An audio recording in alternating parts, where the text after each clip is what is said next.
والذين يقولون ربنا اصرف عنا عذاب جهنم إن عذابها كان غراما إنها ساءت مستقرا ومقاما والذين إذا أنفقوا لم يسرفوا ولم يقتروا وكان بين ذلك قواما والذين لا يدعون مع الله إلها آخر ولا يقتلون النفس التي حرم الله إلا بالحق ولا يزنون ومن يفعل ذلك يلقى أثاما يضاعف له العذاب يوم القيامة ويخلد فيه مهانا তারা দোয়া করতে থাকে, হে আমাদের রব, জাহান্নামের আযাব থেকে আমাদের বাঁচাও, তার আযাব তো সর্বনাশা।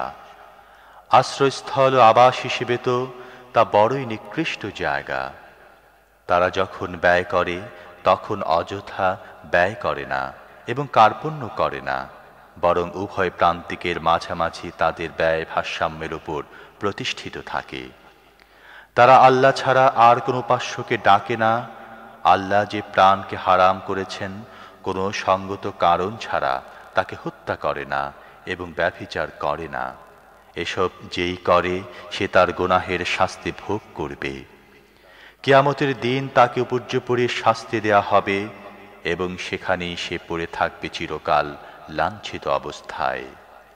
إلا من تاب وآمن وعمل عملا صالحا فأولئك يبدل الله سيئاتهم حسنات وكان الله غفورا رحيما তবে তারা ছাড়া যারা তওবা করেছে এবং ঈমান এনে সৎ কাজ করতে থেকেছে, এ ধরনের লোকদের অসৎ কাজগুলোকে আল্লাহ সৎ কাজের দ্বারা পরিবর্তন করে দেবেন এবং আল্লাহ বড়ই ক্ষমাশীল ও মেহেরবান। ومن تاب وعمل صالحا فإنه يتوب ومن تاب وعمل صالحا فإنه يتوب إلى الله متابا والذين لا يشهدون الزور وإذا مروا باللغو مروا كراما والذين إذا ذكروا بآيات ربهم لم يخروا عليها صما وعميانا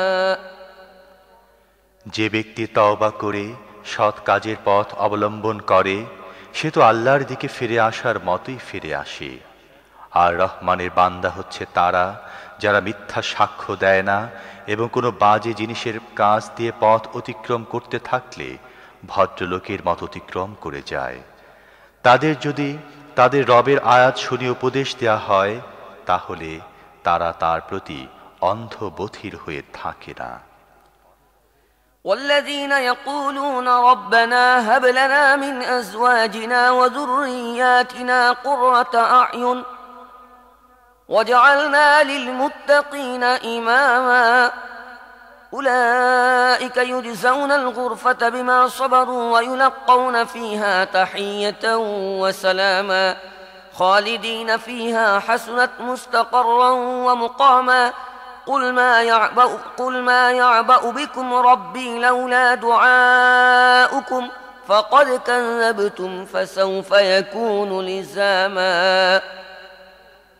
তারা প্রার্থনা করে থাকে, হে আমাদের রব, আমাদের নিজেদের স্ত্রীদের ও নিজেদের সন্তানদেরকে নয়ন শীতলকারী বানাও এবং আমাদের করে দাও মুত্তাকিদের ইমাম। এরাই নিজেদের সবরের ফল উন্নত মঞ্জিলের আকারে পাবে। অভিবাদন ও সালাম সহকারে তাদের সেখানে অভ্যর্থনা করা হবে, তারা সেখানে থাকবে চিরকাল। কি চমৎকার সে আশ্রয় এবং সে আবাস! হে মুহাম্মদ, লোকদের বলো, আমার রবের তোমাদের কি প্রয়োজন যদি তোমরা তাঁকে না ডাকো?